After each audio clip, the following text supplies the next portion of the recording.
Welcome back to Pathfinder Wrath of the Righteous. I've done some extensive testing to see if I can figure out how to trigger CR.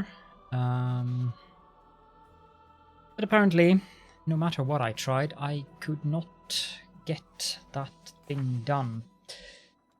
So, if you play a Lich and you want to get CR, at least we might get him later on. If you want to get him in Chapter 3, when you go back to CR, you actually have to be nasty to him and provoke him and tell him that you killed Morveg and so forth, the evil options. Just so you're aware of that. Now, for this episode, we're going to do exactly what I said at the ending of the last episode. There's one thing that worries me. I'm supposed to get 2 undead advisors for the council, but I haven't seen anything in regards to those 2, so I have no idea why, and I have no idea what might trigger them coming. I cannot find anything, so I just don't know. Let's just issue this decree and skip day, and skip day. We didn't need it, but I'm just seeing if like triggering one of those morale decrees might do something. So that's that out of the way. We have an event. Frenemies. A conflict between 2 officers has led to a defeat in a skirmish with demons. One of the officers, a charming young noble, tried saving the lives of the soldiers. The other, a cynical veteran mercenary, acted based on the principle that victory is all that matters. The soldiers from each unit blame the other unit's officer for the defeat. How should the investigators arbitrate the guilty parties? We can punish them both. We can punish the young aristocrat. We can punish the veteran mercenary. Or we can reconcile them. To be perfectly honest, none of these is really that interesting, so let's just punish both officers. Both officers took part in this quarrel and thus they were both responsible. The commander's fair judgment has improved the officers' discipline. That's that out of the way. Now let's go back to the throne room.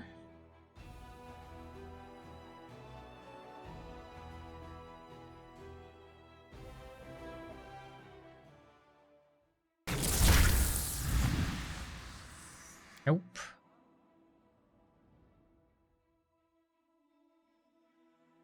I really don't know what's going on with those 2 advisors. Enemy army attacks.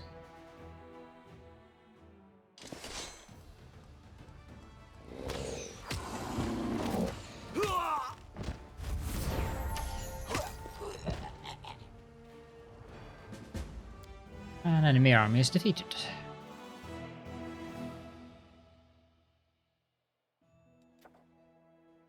Have the enchanting here done. This is the ghostly pathways. Supposed to become a ring. Question is which one? Yeah, this one. While in this state, you share an unbreakable bond, and while under this effect, all members within a 30-foot area gets an additional attack of opportunity per round.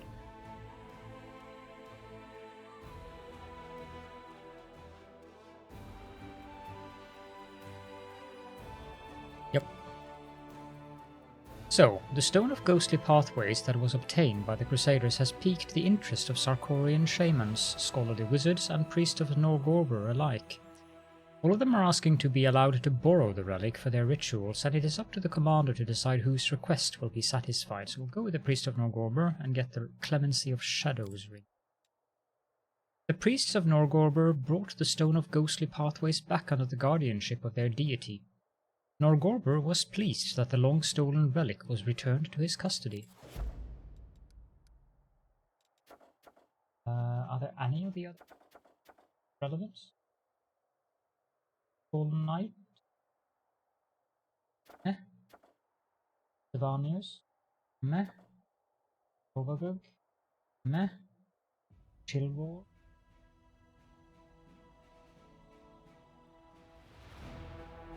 Meh. Gracious Dumble. Meh. Dope. That's a meh. All of these make weapons, none of which I need.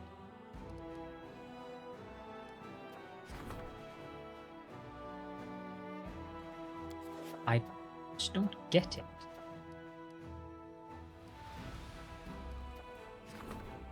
Do I have to do the Royal Parade or something?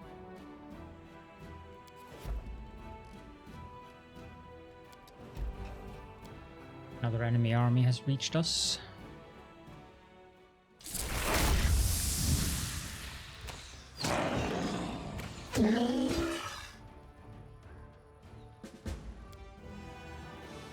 That's that done with.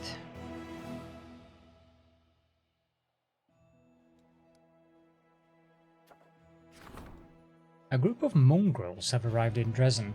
The hunters may have been brave in their underground caves, but they have lost their nerve on the surface. They are scared of sunlight, get disoriented by open spaces, and feel perturbed by unfamiliar opponents.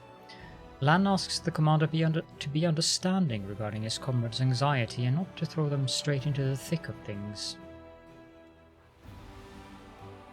Yeah, let's just position them in the rear of the army where it is safer, and I get another army to disband. Speaking of which, might be that I need to recruit armies?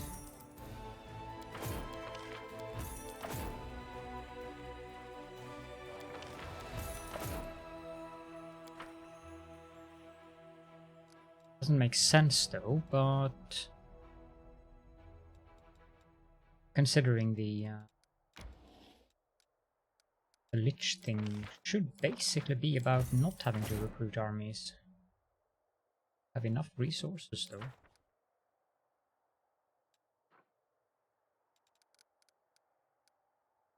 Okay, skip day and skip day. Now we can upgrade one of the fortresses to a bastion, which will give us even more construction slots there. Ah! Here we go. Finally. A group of sinister envoys from Ustalav has arrived in Dresden. Their leader, Elyanka Camillari, is awaiting an audience with the commander. I've no idea which one I should upgrade to that level. Please no.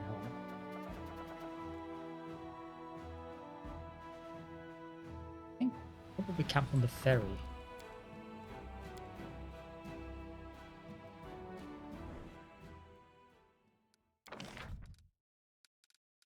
And this place has recruitment. You can also build a hall of strategy. Or a military academy. Or a Pathfinder Society lodge. This one is the least needed one.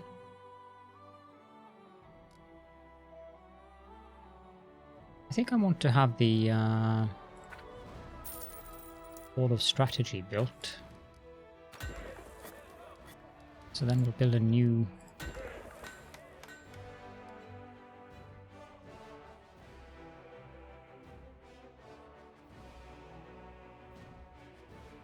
can sell the monument as well and build it there.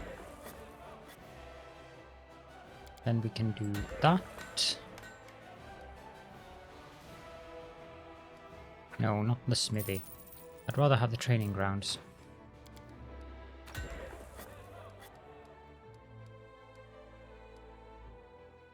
I guess this one and a citadel.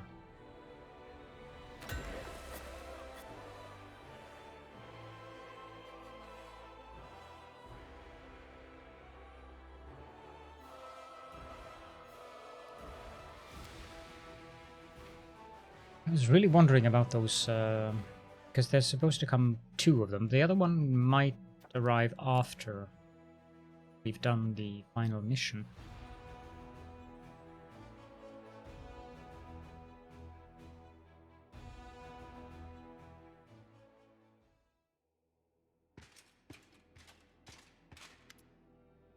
You see a tall old woman with an imperious face and tangled grey hair. She is wearing a simple robe with a decayed hem riddled with small holes. She wears no jewelry, but carries herself like a queen. Greetings, Commander.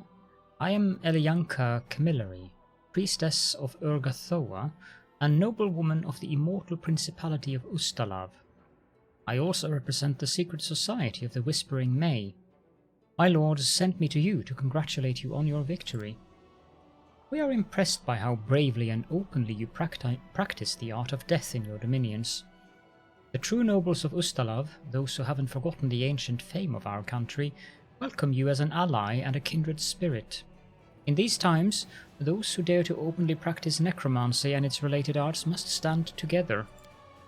My visit is our first gift to you, a sign of our good intentions. I've brought troops with me and talented wizards to help you in the war. We hate the demons as much as you do, and we will be glad to see our northern boundaries change from being a constant threat to the home of a good neighbour. In the name of Urgathoa, welcome, my sister in hunger. Holy blood, you really are one of us. I'd heard the rumours, of course, but I never imagined a follower of the Pallid Princess would find themselves at the head of the Mendevian crusade. I beg your forgiveness. I was blind and had no idea just how far our goddess had reached. I was planning to preach to you about blood and hunger, but perhaps I should be learning from you. Why do I need you here? Our undead warriors will serve you well. They know no fear or fatigue. They are unconditionally loyal and can fight demons just as well as your crusaders can. And I will try to help you with my advice. You don't understand it yet, but your heroic image won't protect you from the attacks of hate-mongers who abhor the very thought of necromancy being practiced openly.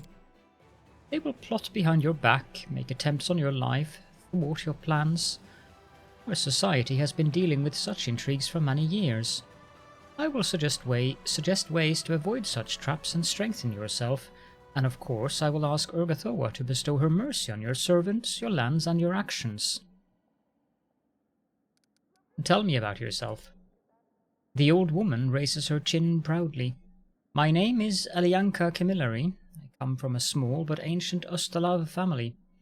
When I received Urgathoa's blessing, I was only 16. At the time, strange people used to come to our forests.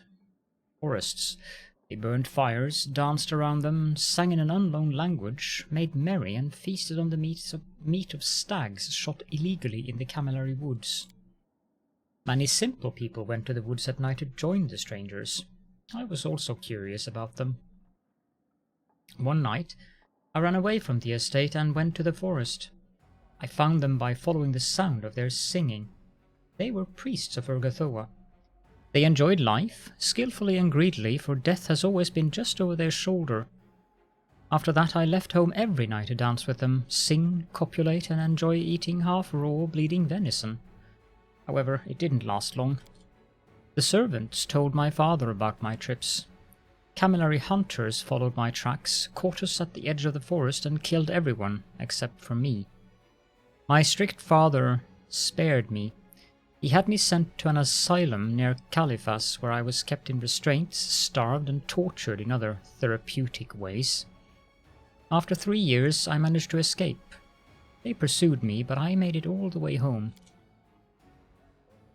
That night they served lamb at the Camilleri estate. Father liked it baked with herbs and flavorful spices, which is why he didn't notice the bitter tang of poison. They all died. My father, my mother, my 3 brothers, and 6 sisters. I gave them the gift of Urgathoa, undeath, everyone except my father. And then I went deep into the forest, built a fire, ate some meat of a fawn I killed, and sang a song. I sang until 2 frightened and intrigued girls, the forester's daughters, found me in my clearing. Why would I trust you? It makes no sense for us to harm you. There are few countries where necromancers take positions of power. We need to stand together to survive. Besides, you are fighting the demons. Our proximity to the Worldwound has always worried Ustalav. Helping you will allow us to lay the foundation for a strong alliance between us and to eliminate the threat hanging over our lands. Welcome to the war.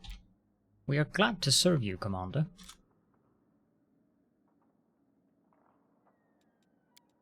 I think we might also be able to get the other advisor. I think I will just skip like 30 days ahead in time.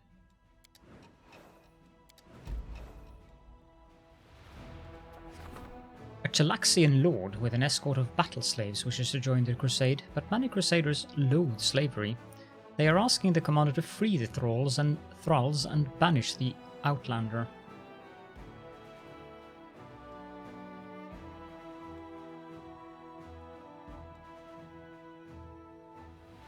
Going to buy and free them. The freed slaves went to Mendev in search of a new home, and the soldiers were inspired by the commander's generosity.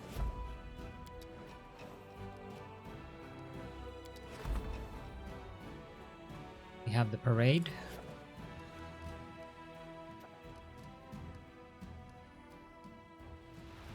Might as well just run this Blessing of Bastet.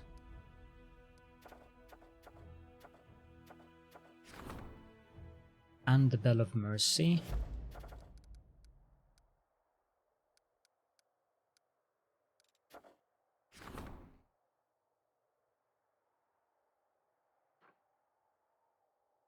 Not that interested in that because of the penalty to initiative.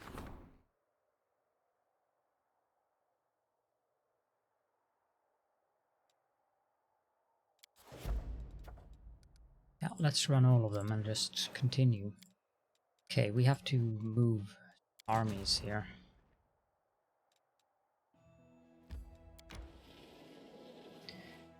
That was not the correct army, though.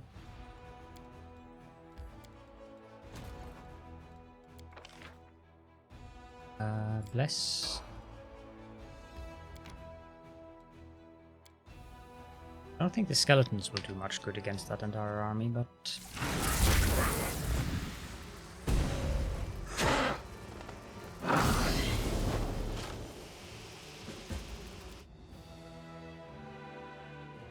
that's fine.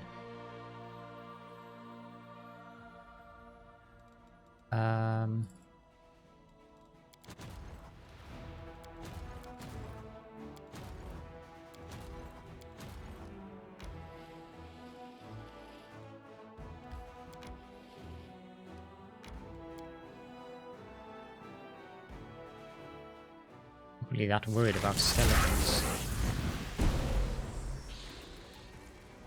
Kinda stuck in there.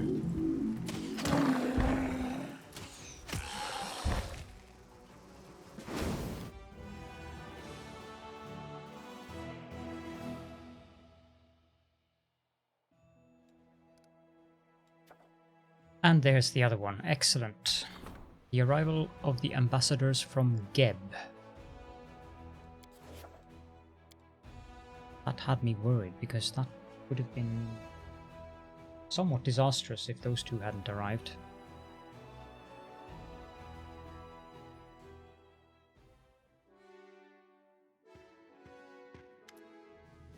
You have an unexpected guest.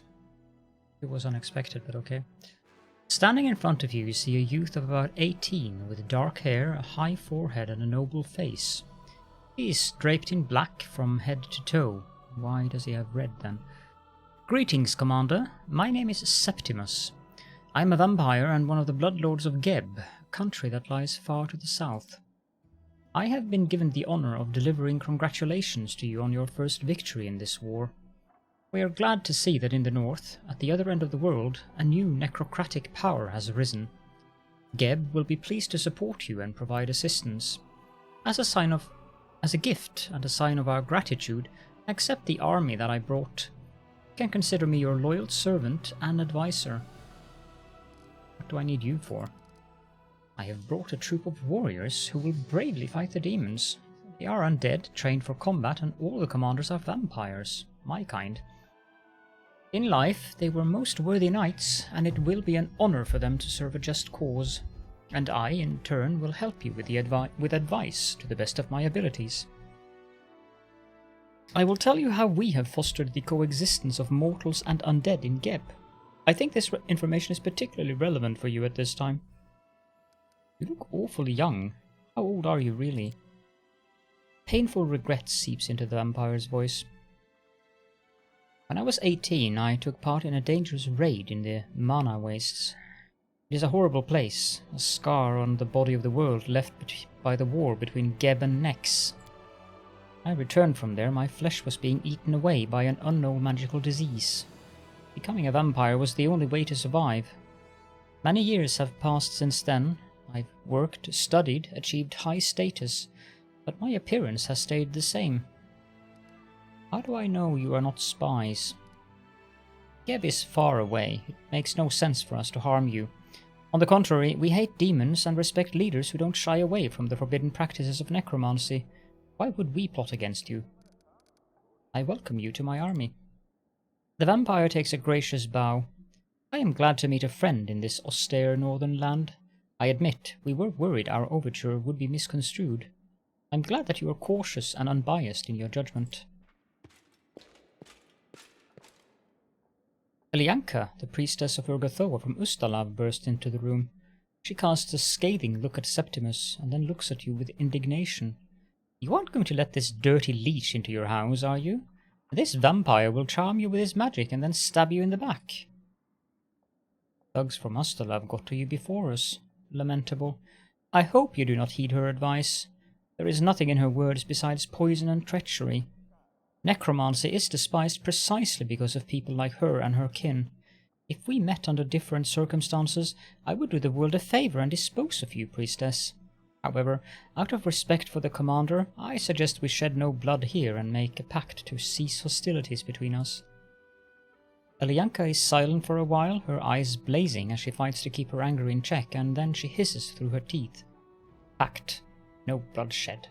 Solely out of respect for the commander. Let's finish up the edicts that I enacted.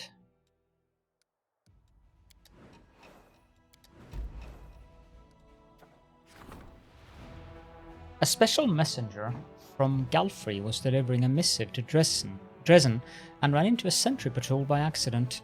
Alas, the soldiers took the messenger for an enemy and attempted to search him, which ran contrary to the messenger's instructions.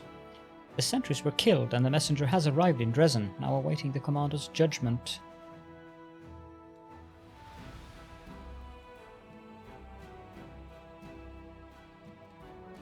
The messenger committed a crime. A soldier's life is indisputably precious. The messenger has received his punishment, and that the soldiers now have confidence that the command values their lives.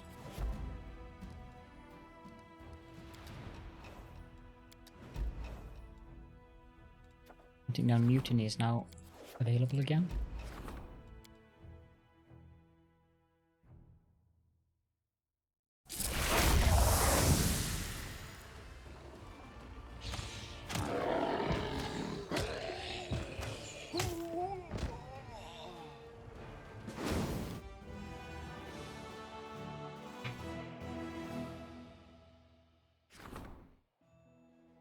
Demons assuming the form of cats, blah blah blah.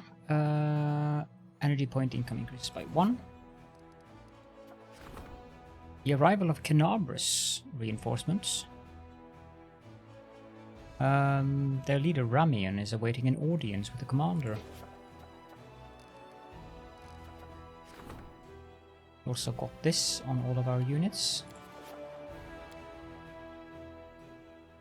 Ramian, that's the priest of Desna.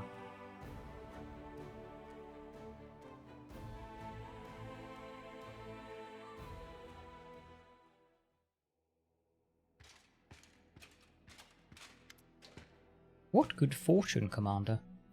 The golden-curled Azimar greets you with an elegant bow. I knew that fate would bring us together again, and the timing could not have been better. You see, after the untimely death of old Hulrun, may his soul find its well-deserved rest, the Queen named me the new prelate of Canabras, and she recently tasked me with bringing reinforcements to Dresden. A complement of excellent fighters who are ready to do their fair share to rid the world of demons. I have also brought the ward stone with me.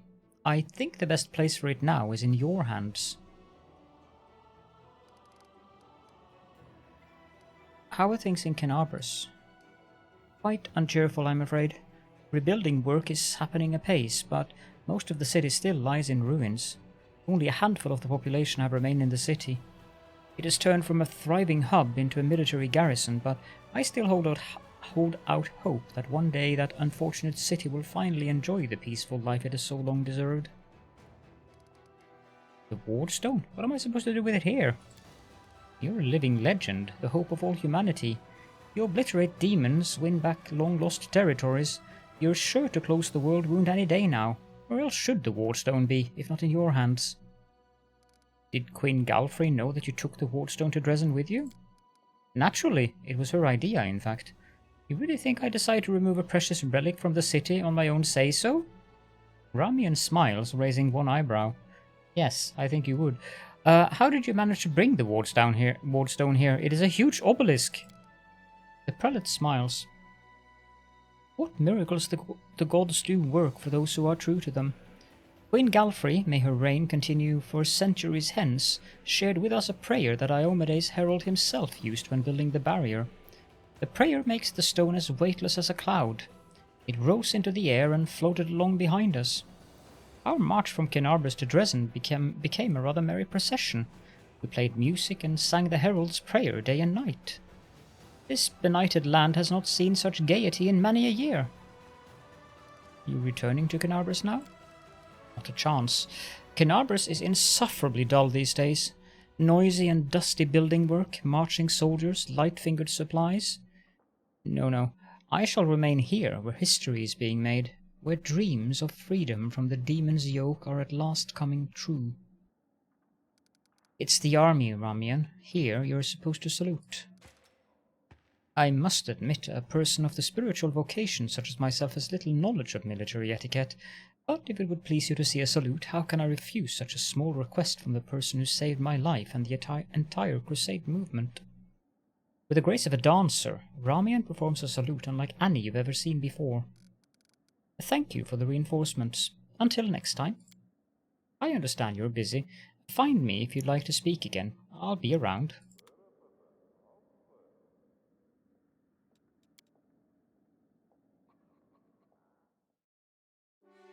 I think we might have a few days left for the final decree. This one is not really that relevant now. We've got what we needed. The vampire and the priestess of Urgathoa. Let's go see if we can find Krynak.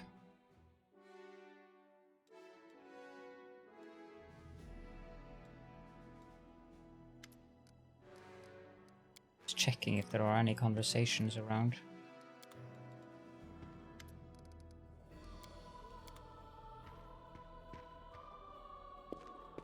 I'll go ahead. Krynak said that he would be found in a place where we did not expect him at all.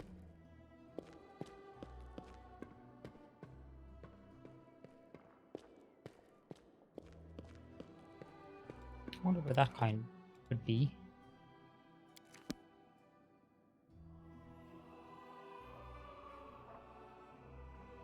Where would you not expect him to be found?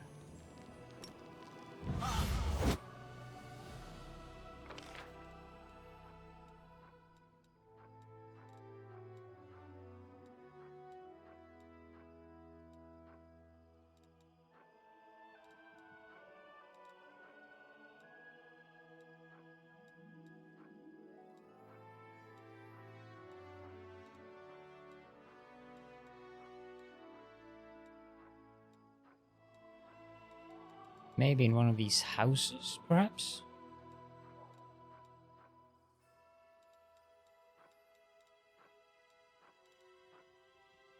Aru's companion quest also haven't triggered.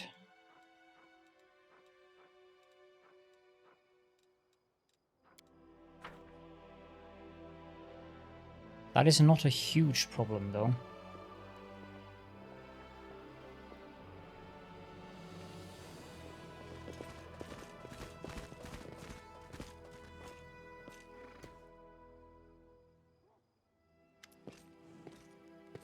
You know what? Darren asks, not bothering to greet you properly. I've noticed a certain cyclical pattern in my life ever since I met you. First, something happens that leaves me positively intrigued. Then I descend into the depths of fear and anger. Then I start to think that it's not so bad. Curiosity comes back, and then something even more dreadful occurs.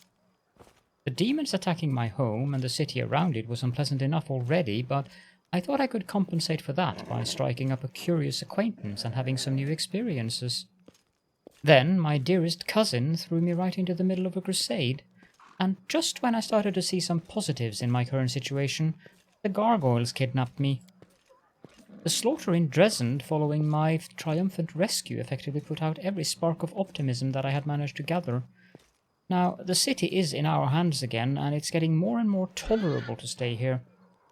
I feel surprisingly good, and I'm even beginning to find the city rather enjoyable. This brings one very reasonable question to my mind. What is the next outrageous and dangerous mess you're going to pull me into? I have a couple more perilous trials and insurmountable challenges in store just for you. Does this list include the ordeal known as the Trial of the Cold Oatmeal? If not, then there's nothing to be afraid of. And if you think I've just shown you my weak spot, then you're wrong. It was deliberate misinformation. I found your note. What are you talking about? Darren casts his gaze down, looking the picture of innocence. A note that was hidden in a certain place to which I had given you a key? A mere coincidence, of course. You must have come across some rubbish I'd put there by accident and then forgotten to throw out. You say to spending some time alone with me. You'll have to persuade me a little more. I jest. Of course I'd love to. Let's go. Now I have to cut off that.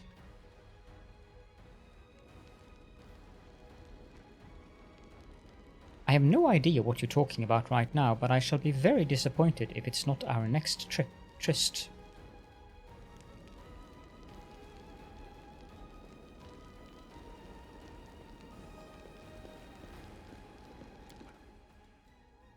Let's go to the tavern.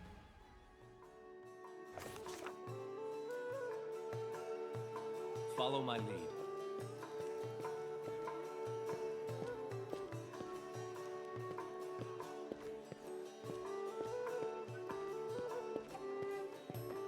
We never talked to Greybor, did we?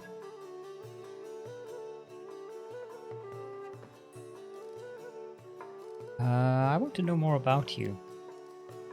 I know what you're asking. How did someone like me end up in these lands? A warrior without kith or kin, or godly blessing or crusader's mantle?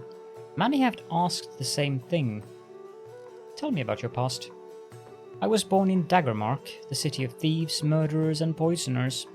I soldiered for a while, served in the infantry under Jalor Klobush. Didn't take too long to realize there's two types of Daggermark soldiers. There's the dumb thugs who need to be bossed around, and then there's the adventurous lads who use the title to do murder and extortion for hire. You can guess which ones I fell in with. I knew the rules of the game, and the wealthy often called on me to solve their problems or get a leg up on their competition. Then I got into a quarrel with an officer, and I left the service and became an independent contractor. It turns out outside Daggermark there is a lot fewer specialists who fit my profile. A proper assassin can get paid pretty well. The job took me all over Avistan before I came here. You could have protected your home and served your own people, and you chose the work of an assassin? I don't understand you. Yeah, I don't see much difference between a soldier and an assassin. They do the same job, take orders from the same lords and masters, except soldiers get paid less and have to obey their dumb sergeants. You have a family? My people don't brook trade with assassins. The family I'm from are honest merchants and loyal worshippers of Torag. By now, they must think I'm dead. They'd be appalled if they found out how things really stood. The dwarf grows grim and his strong teeth clench his pipe until it cracks. As for my other family, I got one of those too. On my travels I met a woman, fair and kind. For her, I lay down my weapon, got a house, became a simple city dweller. We had a daughter. We lived like that for 1.5 years before the road called me back. I loved her, but that life, it was like I was being buried alive. Alive. I was ready to kill myself just to end the torturous meaninglessness. Only the road could cure me of those thoughts. But for some reason, I keep going back to that house I once lived in, with the woman I once loved, with the daughter I don't even really know and who doesn't know me. I watch from afar. I don't have the right to return to their lives. Mora, my daughter, I don't know what she is to me, the biggest mistake of my life or the greatest mark I leave on the world.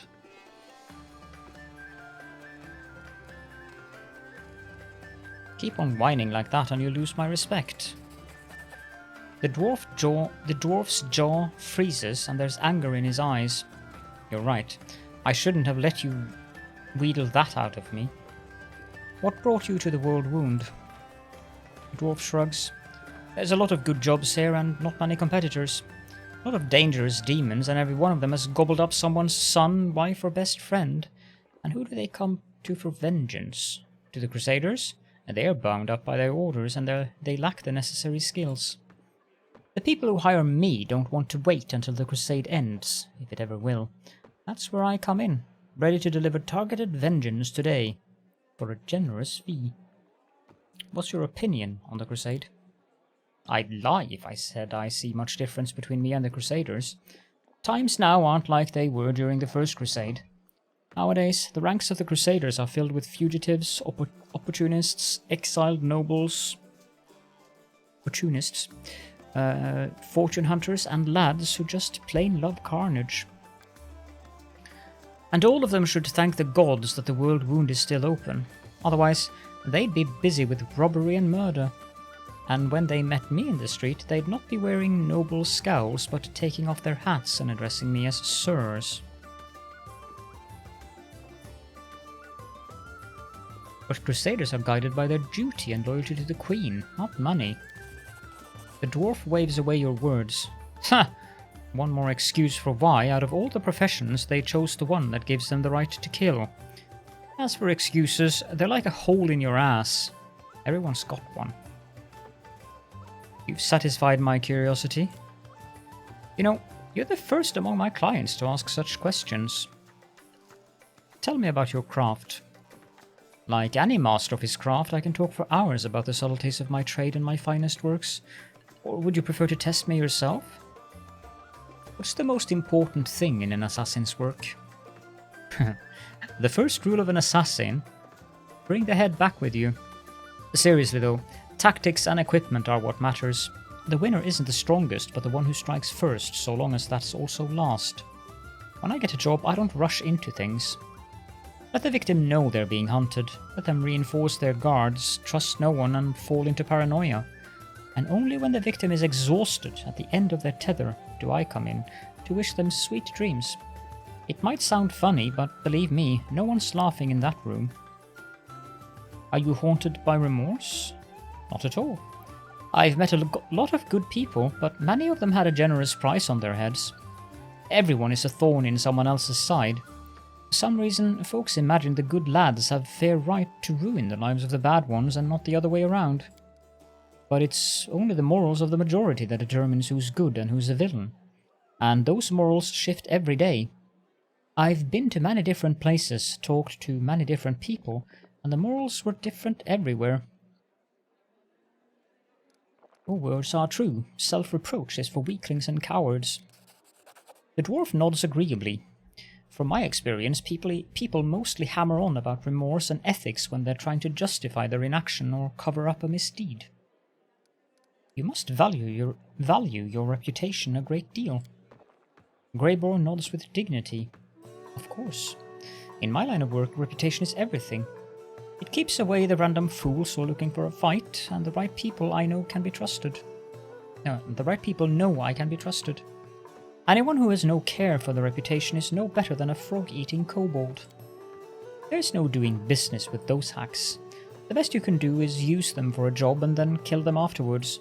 Whereas I, as a professional with a name, demand respect from the client. Tell me about your best murder. The most difficult one was a professor at the Clockwork Cathedral in Absalom. The very existence of this wizard mechanic was a secret, and almost nobody knew his face or his name. Hunting him down was a symphony of violence and hard tactics. I had to sneak through his secret underground palace that looked like a wind-up dollhouse put together by a psychopath. No rational mind could have invented such intricate traps. And there were mechanical cutlass spiders everywhere. They nearly took 2 fingers and an ear. The professor was a dangerous bloke. Day and night he wore a deadly mechanism as a sort of armor, which made him look like an 8-legged, steam-spewing winged monster. But I came prepared. A tomb raider from Osirion had taught me how to avoid the traps, and I opened up his armor with a lick-toed goblin sword. Not even a sword, more like a giant can opener. They used them to pull fallen knights from their armor to devour later. But I digress. I tore open his armor and saw his true form. Don't ask me what it was. I'll just say it was very, unexpected. The mechanic went berserk and attacked me with incredible force. He was too much for me and I had to flee.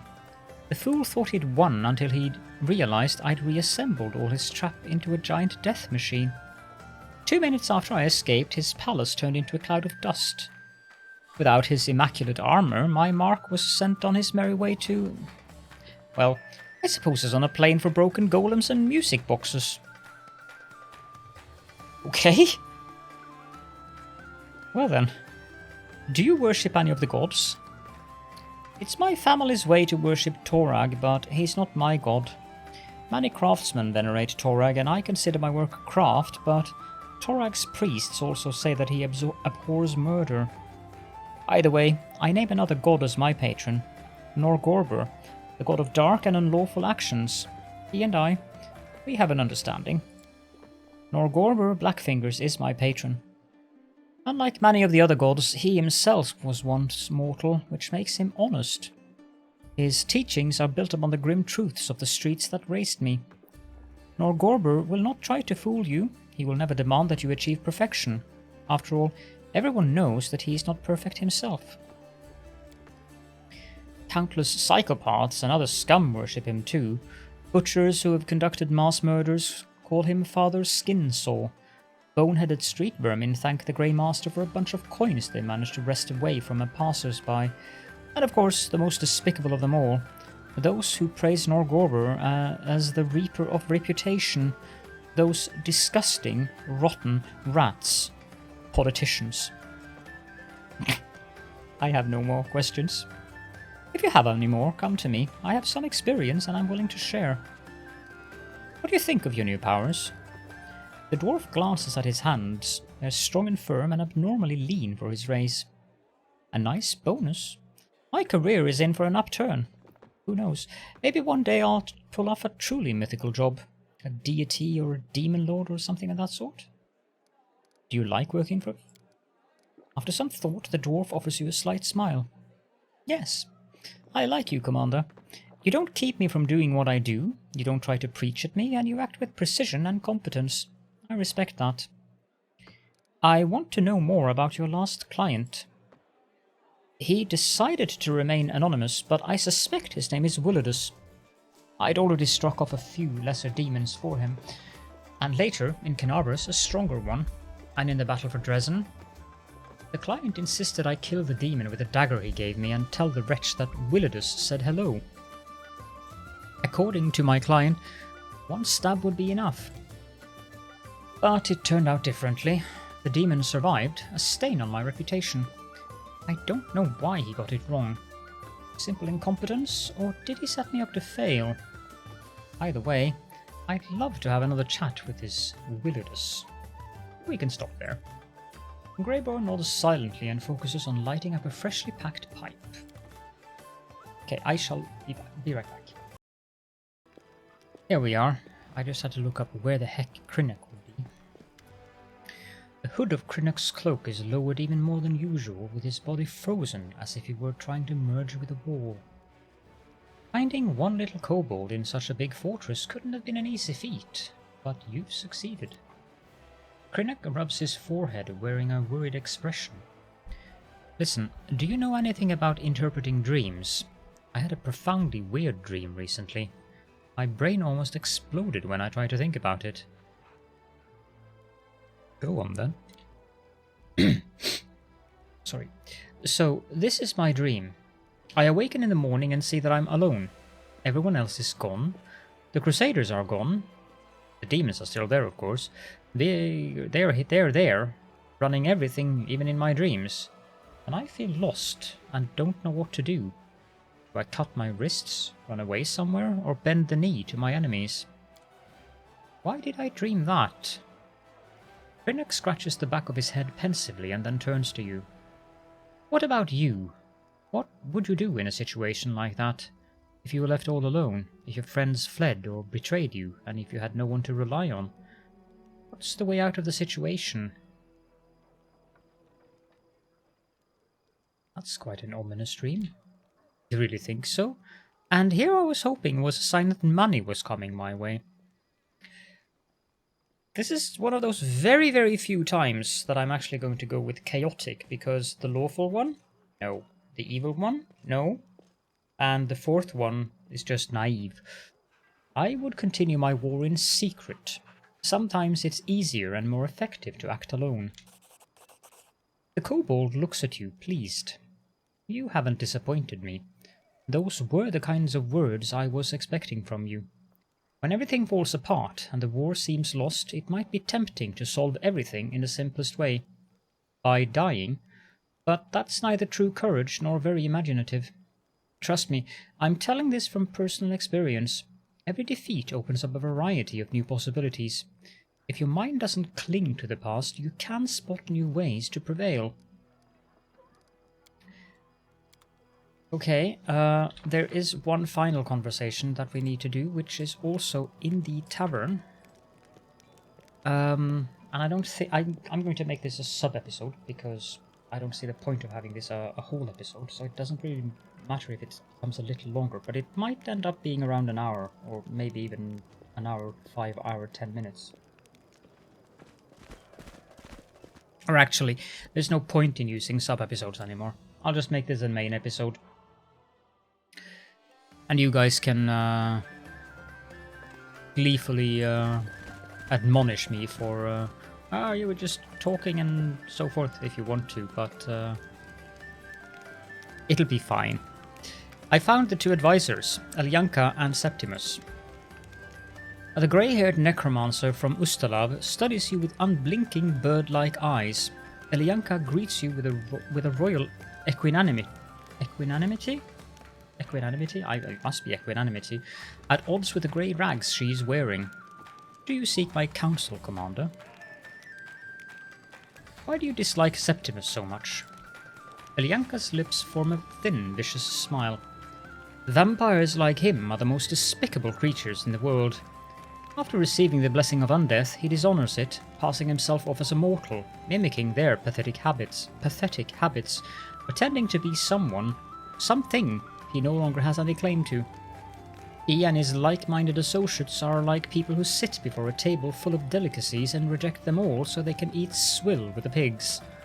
Their pathetic habits discredit the gifts they've been given. Don't expect anything good from friendship with this leech. Then you and your kin are like wild animals. You and your savage, inhumane ideas will be hunted down and destroyed, and we will become victims of the fair but blind justice which will bury us all in the same grave. Thor be praised. How is life in my city treating you, honored priestess? Praises to the pallid princess. I want for nothing under your generous patronage. This is a true delight, watching the crusade turn from a military stunt by those dreary Mendevian saints into something truly beautiful under your wise leadership. Varian hasn't witnessed such a thing since the Whispering Tyrant's glory days. Tell me about the forces you represent. Do you mean Ustalav, or the Church of Urgathoa, or... Alyanka smiles, showing strong white teeth. Do you want to know about the wisdom of the Whispering Way, which I have the honor of following? Tell me about the goddess Urgathoa. The Pallid Princess is the wisest of gods. Power is based on a simple wisdom. Everything is doomed to die, so there is no point in restraining yourself while you are alive. They like to call her the Lady of Plague, the patron of undead, and it is true. But more importantly, she is the queen of pleasure, hedonism, and satiety? Satiety? I've never heard that word. Our services to honor her are more luxurious than the most lavish feasts, the wildest orgies. Unfortunately, there isn't a single nation in Avistan where worshipping Urgathoa is legal now. Even in Ustalav it is officially frowned upon. But we, the matriarch priestesses of her church, remain steadfast. And our church has more followers than it seems. She is worshipped by mortals and those who have gained undeath. It's just that we are able to hide from the zealous eye of our enemies. Hearing Septimus's loud scoffing, Elyanka responds, hissing through her teeth. Say just one disrespectful word about my lady vampire and I will destroy you. Septimus shrugs but remains silent. I want to know more about your homeland, Ustalav. Ustalav is a grim land concealed by mists. Many are afraid of us, many plot against us. That is why we are harsh by nature and do not trust strangers. Ustalav is the place where they lock their shutters at night, where monsters roam the woods and cemeteries are unpeaceful. These lands used to belong to the Kelids, but then they were decimated by the Varisians. However, the true flourishing of Ustalav came with the rise of Tar Baphon, the great wizard king who had lain dormant in that land. The Whispering Tyrant. He conquered Ustalav and ruled for 600 years until he was overthrown by crusaders of the Shining Crusade. Since then, Ustalav has declined under the care of our friendly neighbours from last war. It is divided into weak counties, the rulers of which lead endless bloody dynastic wars. Right now, the Ordranti family is seen as the one in charge, but everything will change soon. We preserve the legacy of the Whispering Tyrant, we worship Urgathoa, although not in the open as before, we practice necromancy, and we work toward the restoration of our homeland. Tell me about your doctrine, the Whispering Way. Ignorant think that it's named after the Whispering Tyrant, but that is incorrect. Tar Baphon, the great wizard king, got his name when he became the leader of the Whispering Way. Our ideas are so old that their origin is lost in the darkness of time. We honor Tar Baphon, but do not worship him. We are a secret society of those who have seen the truth. Our teaching is philosophical. It is passed in whispers by word of mouth, for it cannot be written, only told and felt within one's entire soul. We believe that undead are superior to mortals. Undeath is the truest and best form of existence, eternity and invincibility, freedom from the fear of oblivion. They lift the spirit and allow one to achieve true greatness, whereas mortals, with their constant fear of dying, are just dumb cattle, fit only for food and slave labor. Our dream, our goal, and our guiding aspiration is the death of the entire world. Purification. Life will be anathema, reviled by all. Sounds lovely. I want to know more about the Whispering Tyrant. No one knows when Tar Baphon was born, but he was mortal and he was a great necromancer. He took his power from the mighty rune lord Sutha and claimed for himself the Isle of Terror, the resting place of the black dragon Karamoros. He was a loyal follower of the Whispering Way. He was a conqueror and a genius. He challenged the god Aradon and perished in the fight. But it was part of his plan. After many centuries, he rose as a lich, led an army of undead and orcs of Belkzen, and conquered Ustalav. He killed Arazni, the herald of Aradon, and challenged him as well. The cowardly god hid behind the backs of his followers, knights of the Shining Crusade, but they could not kill Tar Baphon, for his phylactery was hidden safely by the goddess Urgathoa herself. Then they used the Great Seal, imprisoning the Whispering Tyrant in his capital. But 2 out of the 3 lesser seals holding him have been removed, and Aradon, his eternal adversary, is dead. We believe that it was Tar Baphon who finally won their fight, and the return of our leader is closer than ever. Septimus, who was listening to Elyanka carefully, adds angrily, maybe if it wasn't for the Whispering Tyrant, Avistan wouldn't have such pure and unadulterated hatred for necromancers. Yes, his ideas stigmatized everyone who practices the art of death. Elyanka ignores this remark with a faint smile. Everything is clear.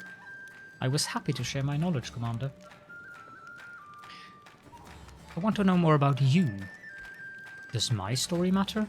The only thing that matters is what's happening here and now at the camp of Mendev's crusaders. What do you care about the past of a strange old woman, as long as she helps you honestly, seeking no profit? But you may ask, I won't withhold anything. Tell me about yourself. Yep, we heard that. You serve the goddess of the dead. Why are you mortal? The old woman answers with ease, but there is bitter disappointment in her eyes. My time will come. One day I will become the daughter of Urgathoa, her adopted child. I will have the immortality and power promised to me. But for now, the goddess wants me to remain mortal. This way I can be of more use to the cult as a messenger who spreads the wisdom of her church. If it were up to me, I would have left this grubby, sweat-reeking, disgusting mortal life many years ago. But I trust you. Makes no sense for us to harm you. We've already had that. Are you comfortable with so many crusaders around you? I see why you're asking. Yes, our society suffered much from the actions of the Knights of Ozem, the hands of the Crusaders of the Shining Crusade, but I believe that, thanks to you, everything will be different here, and if anything happens to me or my servants, you won't look the other way.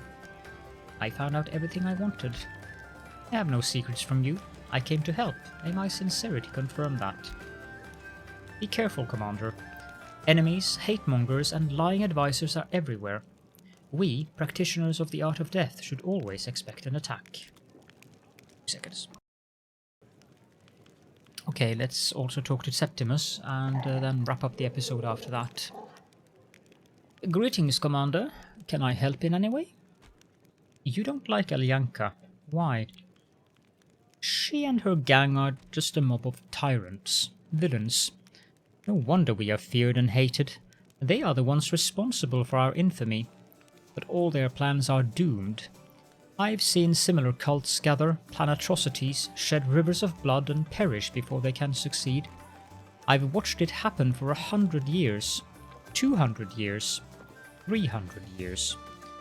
Don't get involved, they will only drag you down with them. A spark of madness flares in Elyanka's eyes. Tousled grey hair, glittering eyes, the wild old witch from the forest stands before the vampire. You threatening me, leech? Just say the word. I have been itching to deal with you. Tell me about yourself.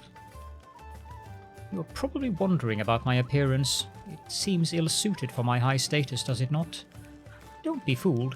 I am much older than I look, but the blessing of my vampire powers froze my appearance in the flow of time. Here in Avistan it might seem strange, but in my homeland it is quite ordinary. How did you become a vampire? We have heard that. Tell me, what is it like to be a vampire? It's difficult to describe. On the one hand, it is a wonderful existence. Immortality, freedom from diseases and bodily ailments. If I hadn't become a vampire, I would have died when I was only 18. Or perhaps I would have died at the paltry age of 70 of old age. I had been miraculously cured of my disease. But now I have all of eternity stretching out before me with its riddles and intricate stories. But it means I'm going to have to fight my hunger for eternity. The horrible, destructive passion that turns a reasonable, civilized being into an animal. The hunger sadly pushes too many into a cruel, barbaric way of life, or convinces them that they are better than mortals because they feed on their blood. I do not think so. I prefer satisfying my hunger with those who give me their blood voluntarily. It is not that difficult if you are not arrogant and show a little tact. I am proud of the fact that I have never taken someone else's blood against their will, except in battle. Elyanka bursts out in hoarse, screeching laughter. She takes out a long pin and stabs her finger. A drop of blood beads on the surface of her skin. Ah, and what do you feel now, boy? I know you haven't eaten for a long time. Is there a storm in your soul? Do you want to attack me, tear my flesh, drink my blood? You can lie to yourself and others, but you cannot deceive me. Inside, you are a ravenous predator, devourer of mortals. Septimus shudders at the sight of the blood, but he quickly suppresses it. He shrugs in a display of indifference. What is it like for you as a vampire to be among the crusaders? I can't say I don't feel a threat, but our common enemy brings us closer. I've always believed that conflict with a true enemy, one that is dangerous and equally reviled by all, will allow the living and the undead to overcome the barriers that divide them. The thing is clear. If you have any other questions, don't hesitate to ask. I want to know more about your homeland, Geb. Geb is a country where the living and the dead coexist. It is the birthplace of a great philosophy that reconciled the two sides. We are a peaceful nation, devoid of the cruel grimness of Ustalav. We don't keep secrets from friends. Ask whatever you wish. I want to know more about your nation's history. Our nation was created by Osirians in the southern part of Garund. From the time it was founded, it has been led by Geb, the necromancer who gave the country its name. The art of death has always thrived in our nation. We have studied it and perfected it. This is what led to the war between Geb and Nex, the neighbouring country which was also governed by a wizard. The conflict escalated into a series of magical cataclysms that destroyed both sides. Geb was destroyed and most of its population chose undeath as the only way to be saved and survive. However, over many years we managed to rebuild our culture. Geb is still our leader, although now he is a ghost and little interests him. A council of bloodlords oversees the country's politics and laws of the dead, and they answer directly to Geb. Below the bloodlords are free subjects, living and undead. And lower still are the slaves. Mostly dead slaves. Every being who dies in Geb is raised as undead by law, turning them into chattel. May seem a cruel violation of the right to peace after death, but there are a great many plantations in Geb, and you won't find a single mortal working on them. Instead, the zombies who don't care about heat or fatigue work there. Isn't that more humane? Those who do not wish to become slaves after death take care in advance to pass into undeath with the help of a vampire, a ghoul, or a mummy, so they can keep their mind. We are a peaceful, thriving nation, not an evil one. We just live and grow. We continue to research the art of death and venerate gods that patronize it. Yes, including Urgathoa, although to my mind she is one of the least deserving deities. Tell me what you believe in. In Geb believe in coexistence. Mortals and undead can live together if they forget the religious controversies dividing them and make peace with the fact that their neighbour is different from them. Geb, everyone obeys one set of rules, the laws of the dead. No one can be forcibly killed or raised as undead. Undead cannot be forcefully exiled and unmade, and the first generation of Geb's dead became that way not voluntarily, but as a result of a monstrous magical war. They just wanted to continue normal life, and they succeeded. We created a country in which being alive or dead is not shameful or criminal. Your country must have many enemies. This is true. We are used to hostility. We are surrounded by enemies despite the fact that we do no one any harm. They harry us constantly with raids. That is nothing compared to the time we suffered at the hands of crusaders. At one time, the Knights of Ozum brought all the might of the Shining Crusade to bear against us. They went to the trouble of crossing half the world to attack a country that had done no wrong to them. Geb was furious. He sent his servants to last war to steal the remains of Arazni, the herald of Aradon, and her knights. The Knights of Ozum were besides themselves, but it was too late. Arazni and her knights were raised and became our mighty shield against their unprovoked aggression. Now, Arazni, who calls herself the Harlot Queen, is a political leader in Bloodlord circles. I hope the Crusaders of Avestan learned their lesson. Geb is a peaceful country, but not one to pick a quarrel with. How do I know you're not spies? He's already answered that. I was happy to gratify your curiosity, Commander. I think you would like Geb. The vampire gives you a respectful nod. I dare not distract you, Commander. I know how precious a powerful person's time can be. Okay. with that, I think we shall wrap up That things. is not far.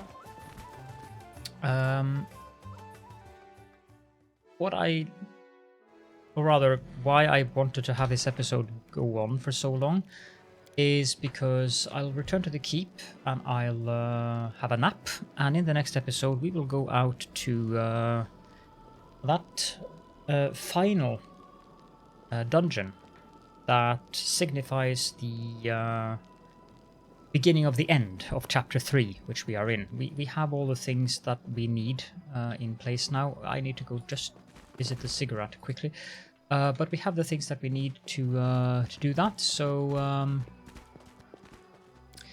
I think we should be okay.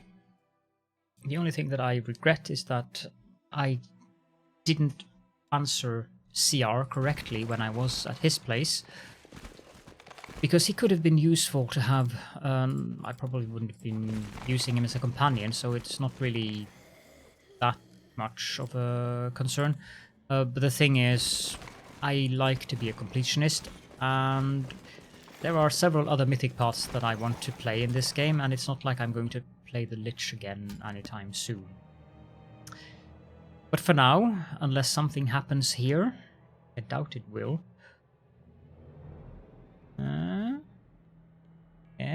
Yes. No. If you have any questions and or comments, then please do feel free to leave those in the comment section below, as per usual, of course. And for now, thank you so much for joining me, and I hope to see you all in the next episode.